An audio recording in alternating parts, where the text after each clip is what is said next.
বাংলায় নির্বাচন রয়েছে খুব দ্রুত, আর নির্বাচনের আগে প্রত্যেকটি রাজনৈতিক দল ঝাঁপিয়ে পড়েছে। তবে এবার এই রাজনৈতিক দলের অভিযোগ পাল্টা অভিযোগ, একে অপরকে কটাক্ষ করা তা তো চলছে, কারণ রাজনীতির খেলা যে জমে উঠেছে বাংলায়। তারই মধ্যে এবার মমতা বন্দ্যোপাধ্যায়ের বিসর্জন অনিবার্য বলেই জানালেন বিজেপির অর্থাৎ পশ্চিমবঙ্গের বিজেপি সভাপতি শ্রমিক ভট্টাচার্য। দুর্নীতিতে লালুর উপর গেছেন মমতা, লালুর উপর স্থান মমতাকে দিলেন শ্রমিক ভট্টাচার্য। মমতার প্রতিষ্ঠানিক দুর্নীতি শুরু করেছে এমনটাই অভিযোগ বঙ্গ বিজেপি সভাপতির। ঠিক কি বললেন শ্রমিক ভট্টাচার্য, শোনাবো একবার।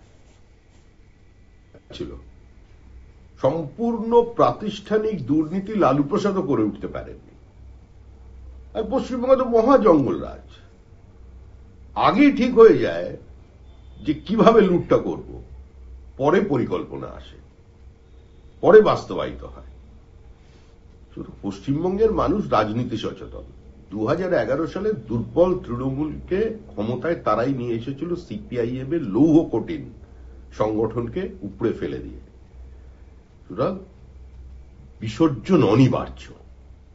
মানুষ মানে সাধারণ মানুষ যারা কোনো রাজনৈতিক দলের পতাকা বহন করেন না বা ট্র্যাডিশনাল কোনো দলের ভোটার নন, সমস্ত দলের ভোটাররাও ঠিক করেছেন যে বাংলাকে বাঁচতে হবে, বাংলাকে বাঁচাতে হবে, পশ্চিম বাংলাদেশ হতে দেওয়া যাবে না, প্রজন্মকে ধ্বংস করতে দেওয়া যাবে না।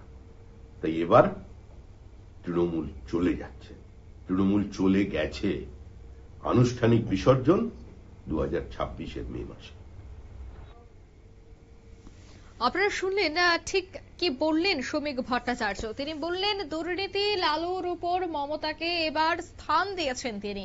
লালু প্রসাদ যাদব তিনি যতটা না দুর্নীতি করেছেন তার থেকে বেশি দুর্নীতি করেছেন বাংলার মুখ্যমন্ত্রী মমতা বন্দ্যোপাধ্যায়। ঠিক এইভাবে কটাক্ষ করলেন বঙ্গ বিজেপির সভাপতি শ্রমিক ভট্টাচার্য। নিয়ে নিচ্ছি ছোট্ট একটি বিজ্ঞাপন বিরতি, সঙ্গে থাকুন।